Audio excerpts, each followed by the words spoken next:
Lon Andersson never meant to end up on the edge of civilized space. He wasn't born a drifter or a criminal, or one of those people who vanish into the cracks between star systems. He started his life on Cydonia, deep in the Martian dust, where the air always tasted faintly of iron and the shipyards rang day and night with the sound of metal being shaped into something useful.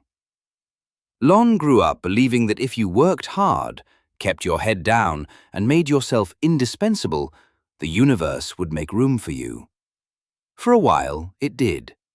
He was good with machines, too good, some said. He had a way of listening to an engine like it was speaking a language only he understood. He could tell when a reactor was about to spike just by the way the deck plates vibrated. He could coax an old thruster into running smoother than the day it rolled off the line. And he didn't just fix things, he improved them, quietly, efficiently, without asking permission.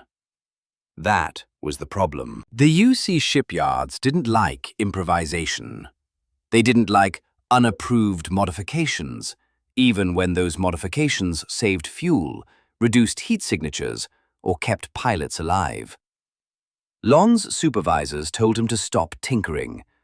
Lon told them he was just doing his job. They told him he was making them look bad. Lon told them the ships were flying better than ever. They told him to pack his things. The transfer was official, stamped and sealed. Insubordination. But everyone knew the truth. Lon had embarrassed the wrong people. And the UC always finds a place to send people like that. A place where talent goes to rust. A place where nobody cares if you're brilliant, as long as you stay out of the way. That place was the Red Mile. Lon arrived expecting a dead-end job, a forgotten spaceport on a forgotten moon, run by a woman who cared more about blood sport than infrastructure. He figured he'd stay a few months, save some credits, and move on. But the Red Mile had a way of holding on to people.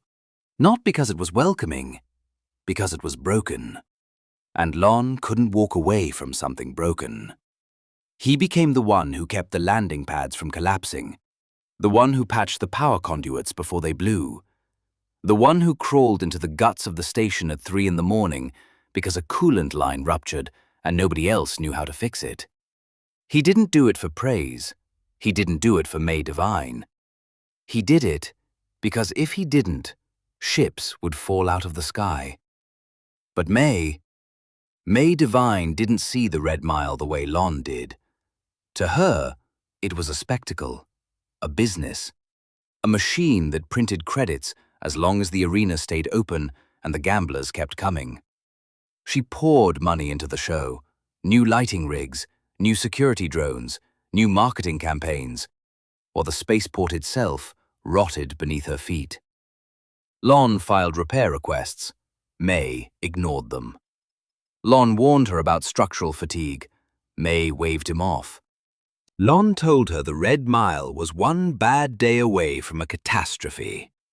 May told him to stop being dramatic. So Lon did what he always did.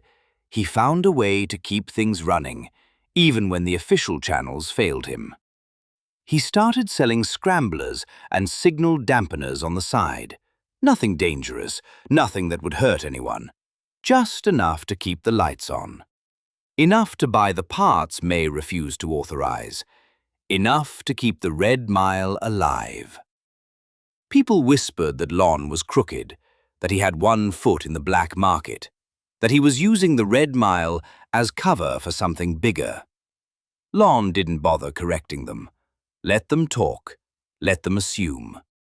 The truth was simpler and sadder. He was a mechanic, doing whatever it took to keep a dying spaceport from collapsing under the weight of its own neglect. He still keeps a small metal box under his bunk.